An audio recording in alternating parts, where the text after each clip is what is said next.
Most people treat God like an emergency contact.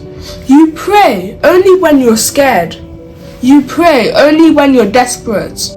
You pray only when things fall apart. Imagine you treated your closest friend that way.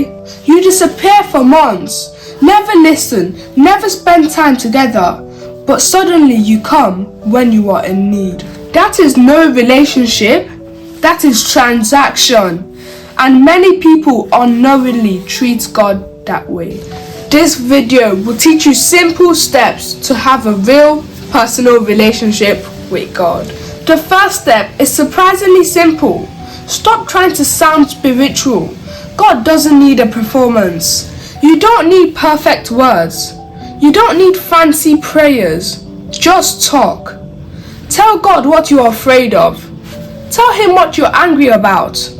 Tell Him what you are grateful for. Treat God like your best friend. The strongest relationships are built on honesty.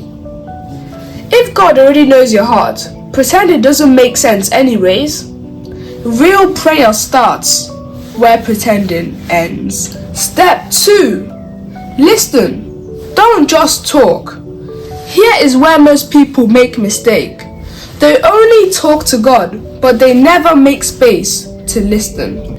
Imagine calling your friend. You talk 10 minutes non-stop on the phone, then you hang up before they could respond.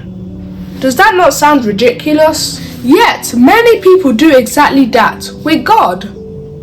After you pray, spend a few minutes in silence, read the scripture, reflect, pay attention. God often speaks through His word, conviction, wisdom, and gentle guidance through the Holy Spirit, not always by dramatic signs.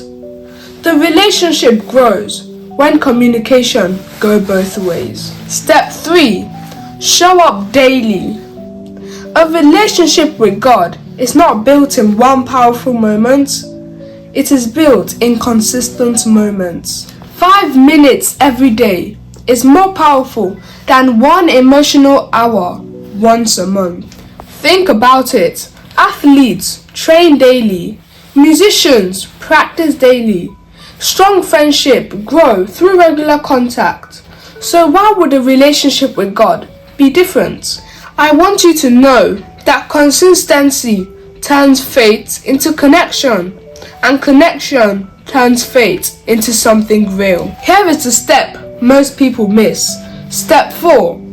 Don't just seek God in the extraordinary. Find Him in the ordinary.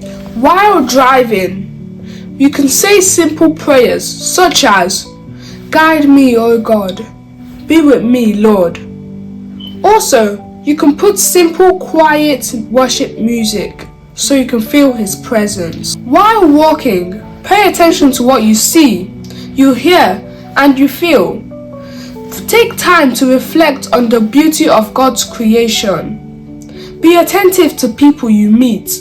Treat them with dignity and respect. At your workplace, begin your day with a brief prayer.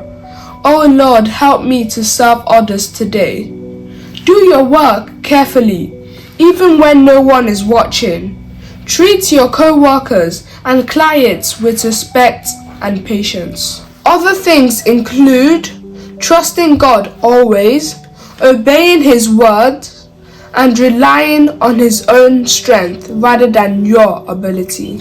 Also, read and reflect on God's word daily.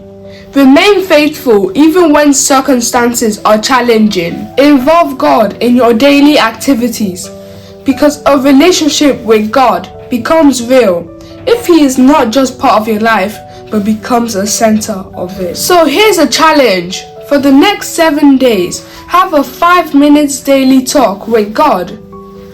Practice listening. No performance, no perfect words, just consistency.